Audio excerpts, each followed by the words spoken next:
चाल मन की पसारा काल का।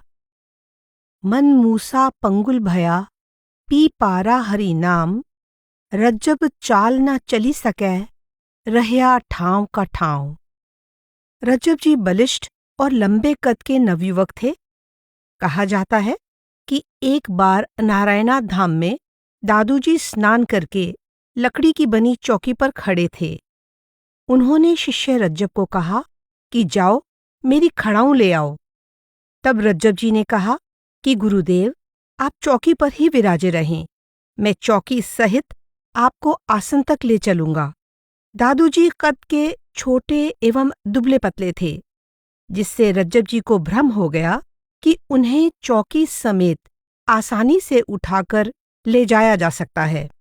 इसलिए दादूजी के बार बार कहने पर भी रज्जब जी ने जब हठ न छोड़ा, तो दादूजी के मन में विचार आया कि रज्जब का चंचल मन अपने बलवान शरीर की ताकत का अभिमान कर रहा है। जिस हृदय में गुरु को अध्यात्म का भंडार भरना होता है, उसे गुरु कई बार सचेत भी करता है। दादूजी चौकी पर ही विराजे रहे।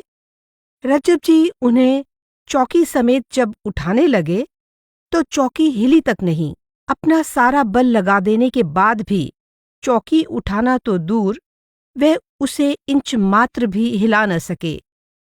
तब रज्जब जी को अपने गुरु के गौरव का ज्ञान और अपनी चंचलता का एहसास हुआ, और उन्होंने उसी समय गुरु के चरणों में गिरकर क्षमा मांगी। वे हाथ जोड़कर नम्र भाव से बोल उठे, हिले ना चले, ना पिले ना ठिले, ऐसो रोपी रहियो बलबंड विहारी, अटै ना मिट्यो, न बट्यो न लुट्यो, अजू मायारू मान गए पचिहारी। हिलायो चलायो, डुलायो ना डोलही, देखहु साधु सुमेरु तै भारी। हो दादू व साधु व आदि अनादि शिरोमणि, रज्जब देखी भयो बलिहारी। हे संतजनों, गुरुदेव तो सुमेरु पर्वत से भी भारी हो गए हैं, जो हिलाने से हिल नहीं रहे, चलाने से चल नहीं रहे। इन्होंने अपने आप को ऐसा स्थिर कर लिया है कि अब वे किसी भी शक्ति से हिलाए नहीं जा सकते। शक्तिशाली माया और अभिमान इनको जीतने के लिए थक हार गए, फिर भी इनका मन विषयों में नहीं रमा। काल के द्वारा इनकी सत्ता नहीं मिट सकी। इनकी अनंत शक्ति को देखकर मैं इन पर बलिहारी जाता हूं। मन का चंचल स्वभाव। वास्तव में मन ब्रह्म का अंश है। आत्मा की तरह यह भी अपने स्रोत से बिछुड़ा हुआ है, लेकिन यह कभी ब्रह्म से अपने बिछोड़े के दुख को महसूस नहीं करता। ब्रह्म विछोहना व्याप ही, भूला भोंदू मीच। सांसारिक पदार्थों के पीछे भागते भागते इसकी वृत्ति बाहर की ओर हो गई है। मन चंचल है, इसीलिए इसमें तरह तरह की तरंगे उठती रहती हैं। यह न कभी किसी एक पदार्थ को पाकर संतुष्ट होता है और न ही एक स्थान पर टिकता है। यह तरह तरह की इच्छाओं और तृष्णाओं से बंधा रहता है। पल भर के लिए जोगी बन जाता है और दूसरे ही पल में भोगी। जैसे गिरगिट अपना रंग बदलता है, उसी तरह यह भी पल पल अपनी सोच बदलता रहता है। पल पल में पलटे मते, जैसी विधि किरकांट। यह एक ऐसा भिखारी है जिसका कोई एक ठिकाना नहीं है। यह सदा तृष्णा के मार्ग पर आगे ही बढ़ता रहता है। मंगित मन ठाहर नहीं, नित तृष्णा मग पग।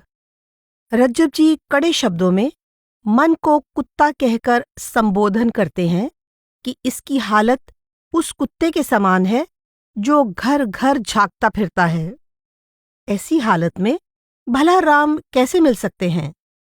रज्जब राम ही क्यों मिले, कूकर की मति माही। चंचल होने के साथ साथ मन मूर्ख भी है। यह नहीं जानता कि इसके लिए उचित क्या है। प्रभु भक्ति को छोड़कर मायामय संसार की ओर भागता फिरता है। ठीक वैसे ही जैसे कुत्ता और कौवा पकवान से भरे बर्तन को छोड़कर मरे हुए जानवरों के बदबूदार कंकाल की ओर भागते हैं। कूकर काक करंक परी पाक पूरी तज जाहीं।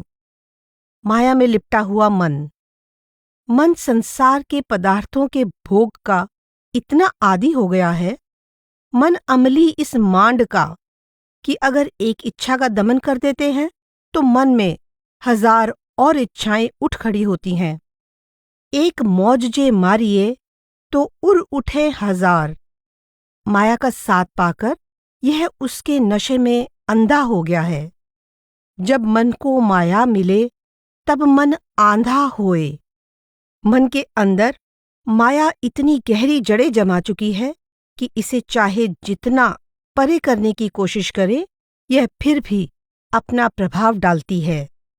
रज्जब जी ने माया के ऐसे प्रभाव को समझाते हुए कहा है कि केशों को काट काट कर बिल्कुल छोटा भी क्यों न कर दो, तो भी ये कुछ ही दिनों में फिर से बढ़ जाते हैं। खंड खंड करी काटिए, मन केशो डर नाही। माया जड़ और चेतन दोनों रूप में जीव के साथ लगी हुई है। धन संपत्ति आदि जड़ माया है, जबकि मोह माया चेतन माया है।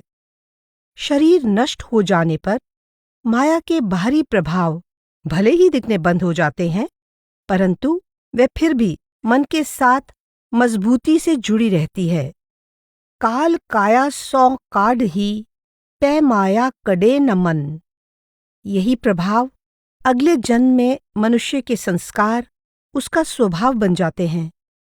सभी संतों की तरह रज्जब जी का भी यही मानना है कि मन को माया से अलग करना बहुत कठिन कार्य है। मन को सांसारिक पदार्थों के भोग की इतनी आदत पड़ चुकी है कि इसका ध्यान परमात्मा की ओर जाता ही नहीं। गधे के शरीर पर यदि चंदन का लेप कर दिया जाए तो भी वह उस सुगंधित लेप की परवाह न करते हुए अपने स्वभाव की वजह से मिट्टी में ही लौटने लगता है। मन को भी चाहे जितना समझाया जाए, यह मौका पाते ही विषयों की गंदगी में मुंह मारने लग जाता है। गादह चंदन चर्चिए, ख्याल खोली सो नाही। रज्जब छुट्यो छार में, यहू स्वभाव मन माही। हमें लगता है कि हम माया को भोग रहे हैं, परंतु सच तो यह है कि माया ही हमें निगल रही है। माया हमको खाए। माया में जकड़ा हुआ जीव अपनी असंख्य चाहतों के कारण मलिन हो चुका है, बंदा गंदा होत है। तृष्णाओं ने मन को अपना दास बना लिया है। इसीलिए रज्जब जी ने मन को शैतान कहा है। इस शैतान का सोते रहना ही अच्छा है। जागते हुए तो यह संसार और इसके पदार्थों के पीछे भागता रहता है। मन शैतान सूता भला, जाग्यों जग में जाए। रज्जब बीधे व्याधि में, सुमिरन करे न आए। मन 5 ठगों का ठिकाना। नित नए स्वाद का शौकीन हमारा मन इंद्रियों के भोगों का गुलाम बनकर मैला हो चुका है। भोगों की लज्जतें इसके लिए दुख का कारण बन जाती हैं। जिस प्रकार दीमक तथा घुन लकड़ी को अंदर ही अंदर से खोखला कर देते हैं, उसी प्रकार इंद्रियां जीवात्मा को अपने प्रभाव से कमजोर बना देती हैं। दीमक ग्रासे दारू को, घुण काष्ठ को खाहीं। यूं इंद्रियों आत्म गिली, समझ देखि मन माही। ये 5 ज्ञानेंद्रियां ही मन के 5 मुख हैं। यदि मन को वश में करने के लिए किसी एक मुख को बंद कर भी लेते हैं, तो भी यह अन्य 4 मुखों द्वारा सभी दिशाओं में भागकर विषयों का भोग करता है। मन केशरी के 5 मुख, गही बंध्या मुख एक। चार्यों मुख चहुं दिशि भख हैं, रज्जब समझ विवेक। जन्मों जन्मों से माया का मोह, इच्छाएं तृष्णाएं तथा इंद्रियों के भोग मन में अपना प्रभाव जमाए बैठे हैं और निर्बल जीव काम, क्रोध, लोभ, मोह और अहंकार रूपी 5 ठगों के चंगुल में फंसकर बेबस हो गया है। काम वासना तो काल से भी अधिक बेरहम है।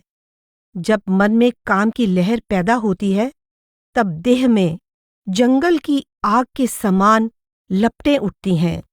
काम लहरी जब उपजे, तब देही दौ देय। काल तो एक ही दिन मृत्यु के समय मारेगा, परंतु काम जीव का पीछा कभी नहीं छोड़ता। रज्जब करड़ा काल सौ, काम सुकाया माही। वह मारेगा एक दिन, यहू एह निशि छोड़े नाही। काम के अलावा अन्य विकार भी जीव पर हावी हो जाते हैं। अहंकार तो जीव का पतन ही कर देता है। मैं आए माया भई, मैं नाही तब नाही।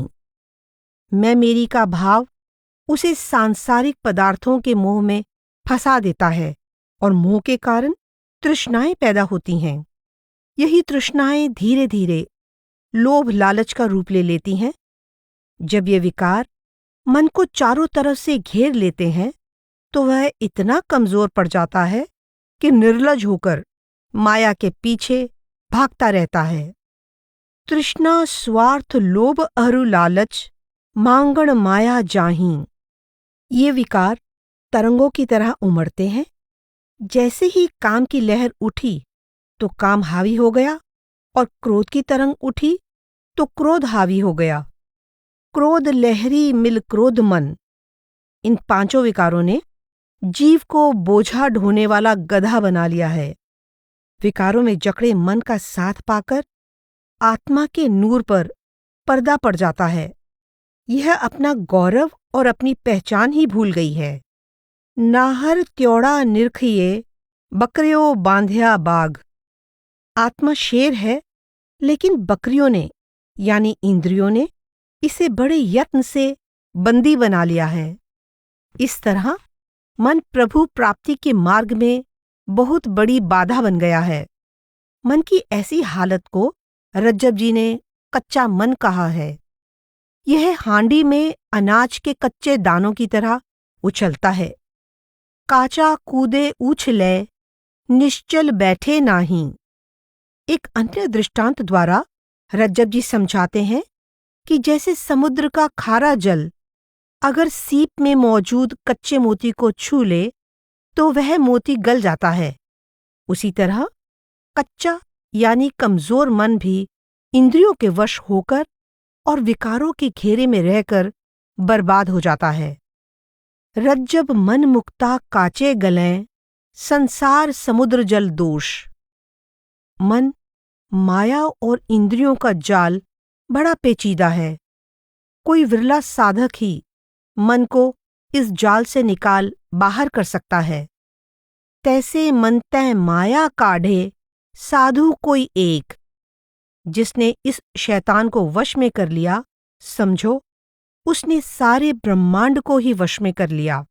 मन को तृष्णाओं से मुक्त कर लिया और परमात्मा के प्रत्यक्ष दर्शन कर लिए। ब्रह्म भजय माया तजय, मन माही निष्काम। जन रज्जब ता संत सौ, प्रत्यक्ष रीझे राम। पर मन को वश में कैसे किया जाए? मन के साधे सब सध है। अड़ियल घोड़े की सवारी जानलेवा हो सकती है, परंतु जब उसे साध लिया जाता है तो निश्चिंत होकर उसकी सवारी कर सकते हैं। मन का भी यही हाल है। युगों युगों से मन में तृष्णाओं ने डेरा डाल रखा है। मन विषय विकारों में फंसा हुआ है, इसलिए कदम कदम पर मार खाता है। अपनी चंचलता के कारण हमारे मार्ग में बाधाएं खड़ी करता है। मन को साधने के लिए सारी चंचलता का त्याग करना होगा, क्योंकि उस निश्चल परमात्मा का ध्यान निश्चल होकर ही किया जा सकता है। यदि अंतर्मुख हो जाए तो यही मन आत्मा के उत्थान के लिए सबसे बड़ा सहयोगी भी बन जाता है। निश्चल को निश्चल वह भजिए, चंचल मति चंचल सब तजिए। अगर तृष्णाओं को निकाल बाहर करना है तो मन को संतोष तथा संयम का पाठ पढ़ाना होगा। संत महात्मा हमें बार बार समझाते हैं कि माया के इस रोग की औषधि केवल राम भजन है। परमपिता परमात्मा से मिलाप करने के लिए 10 दिशाओं में फैले हुए मन को एकाग्र करके इसके मूल स्रोत तक ले जाना होगा। 10 दिशा मन फेरी करी, जहां उठे तह राखी।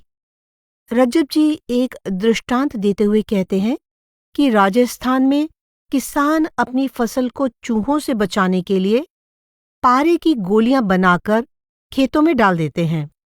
चूहे उसे खाते ही भारी हो जाते हैं और अपनी जगह से हिल नहीं पाते। इसी प्रकार मन रूपी चूहा भी हरि नाम का पारा पीने पर अपनी उछल कूद छोड़कर निश्चल हो जाता है। मन मूसा पंगुल भया, पी पारा हरि नाम, रज्जब चाल न चली सकै, रहिया ठाव का ठाव। हरि नाम का पारा पिलाने के लिए ध्यान को समेटकर अंतर में एकाग्र करना होगा, तभी यह विषयों की मार से बच सकता है।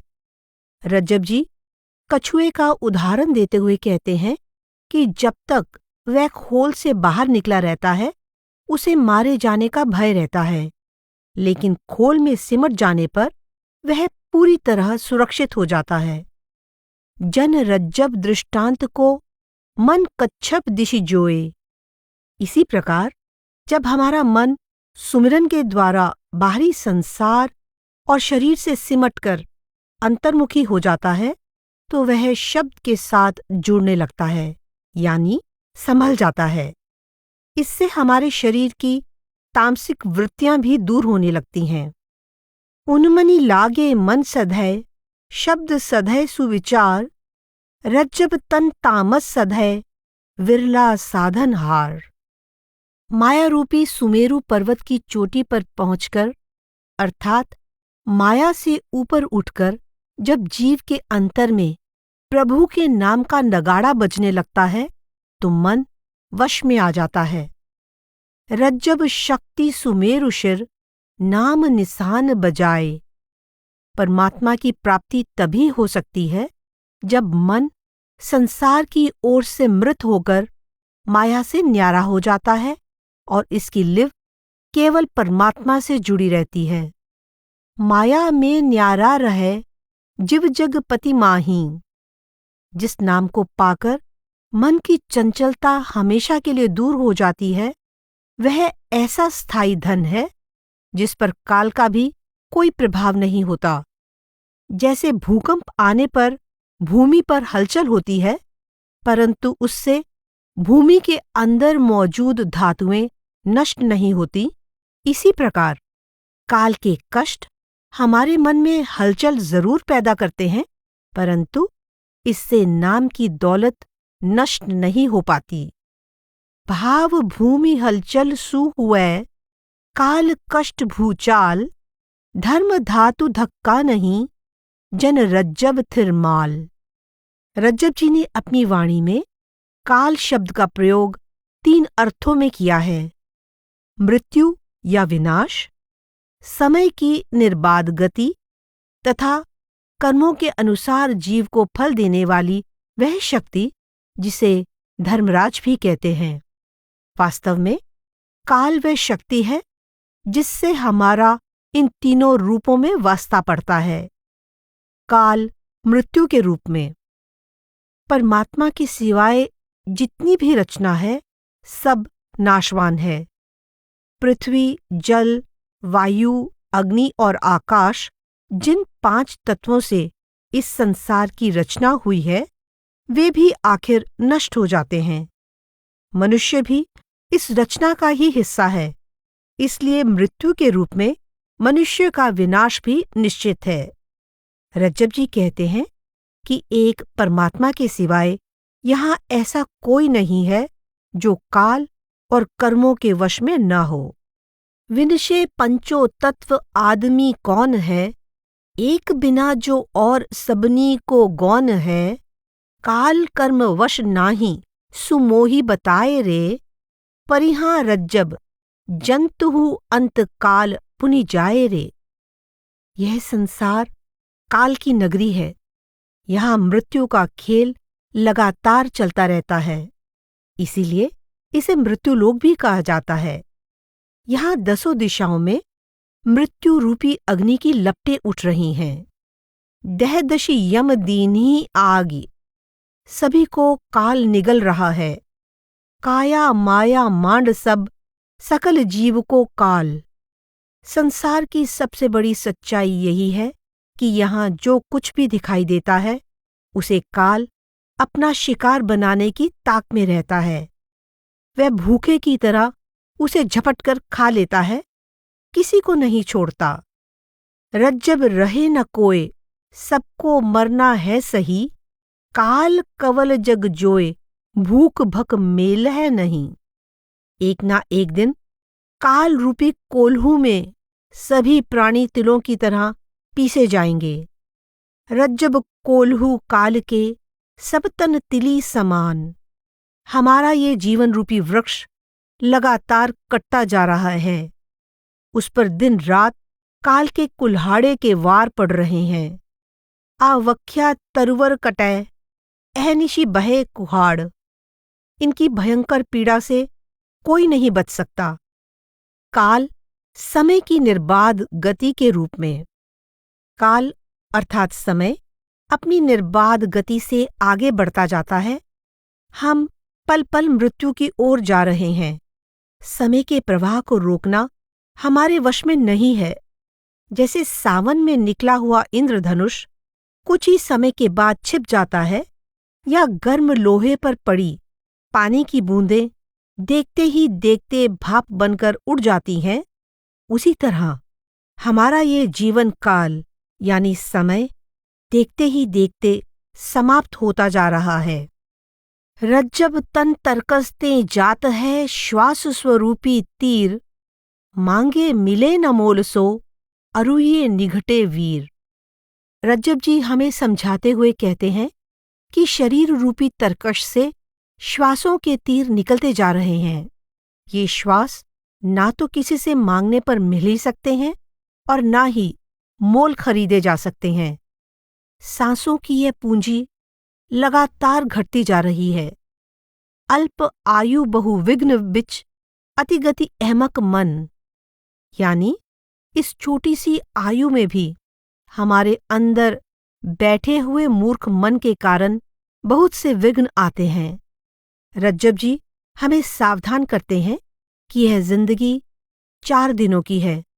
यदि तुमने अभी इस अवसर का लाभ उठाकर प्रभु भक्ति द्वारा जन्म मरण पर विजय पा ली तो तुम जीत गए। लेकिन यदि हार गए तो यह तुम्हारी सबसे बड़ी हार होगी। अब के जीते जीत है, अब के हारे हार।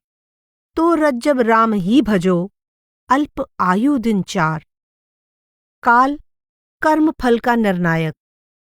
इस संसार में जीव को कर्मों के अनुसार फल देने की जिम्मेदारी काल को सौंपी गई है। यह कानून खुद कुल मालिक का बनाया हुआ है। काल जीवों को उनके कर्मों के अनुसार फल देते समय उनके साथ किसी भी प्रकार का भेदभाव नहीं करता। वह यह नहीं देखता कि उसके सामने न्याय के लिए लाया गया जीव कौन है। काल के फैसले का आधार केवल कर्म होते हैं। काल न छोड़े ज्ञान गुण, वेद पढ़ै जो 4। काल गुणी और वेद पढ़े हुए लोगों में कोई भेद नहीं करता। उसके पास तो किसी को कम या ज्यादा देने का अधिकार भी नहीं है। वह तो जीवों को उनके कर्मों के अनुसार सुख दुख भोगने के लिए अलग अलग योनियों में भेज देता है। परमात्मा के बनाए विधान को बिना दया भाव के सख्ती से लागू करने के कारण काल के लिए निर्दयी, कसाई आदि लफ्जों का प्रयोग किया गया है। दैत्य दिशावर देह निज, जीव जमपुरी बास। अर्थात हमारा शरीर काम क्रोध आदि दैत्यों का निवास स्थान बना हुआ है, जिनके कारण इसे मृत्यु के बाद यमपुरी में जाना पड़ता है, जहां धर्मराज इसके कर्मों का हिसाब किताब करता है। अंतक मुख आकार सब यहु भोला नाही, अर्थात सभी प्राणी काल के मुख में जाते हैं। वह इतना नादान नहीं कि किसी जीव को छोड़ दे। जिस जीव को संसार के साथ लगाव होता है वह मृत्यु के बाद लौटकर यहीं आता है। प्रीति प्राणी को ले गई, काल काया ले जाए, जन रज्जब गति आग ली, अब देखी निरताए। धर्मराज के दरबार में शुभ कर्म करने वालों को सम्मान मिलता है और बुरे कर्म करने वालों को दंड मिलता है। रज्जब जी कहते हैं कि जग में जीवन की यही युक्ति है और यही न्याय की नीति नौखंड पृथ्वी में सर्वत्र लागू है। धर्म स्थानिक बंदिये, कर्म स्थानिक दंड, जन रज्जब यहु जग जुगती, नीति मार्ग नौखंड। काल से बचने का एकमात्र साधन। काल के शिकंजे में फंसा हुआ जीव बुरी तरह भयभीत है। अपनी रक्षा के लिए क्या करे? इसका साधन है हरि सुमिरन। रज्जब राखे मीच मन, हरि को भूले नाही। और काल कसाई प्राण पशु ये, सबके सिर पर कर है रे। त्राही त्राही यहु त्रास देखकर, हरि सुमिरन को हरू है रे। जन रज्जब जोख्यूं टारन को, एक राम को बरु है रे। नाम के अभ्यास से जब जीव की परमात्मा से लिव लग जाती है तो वह समय, मृत्यु और कर्मों के अनुसार फल भोगने के दायरे से ऊपर उठ जाता है। नाम नाज आवे नहीं, अंतक समय रुकाल।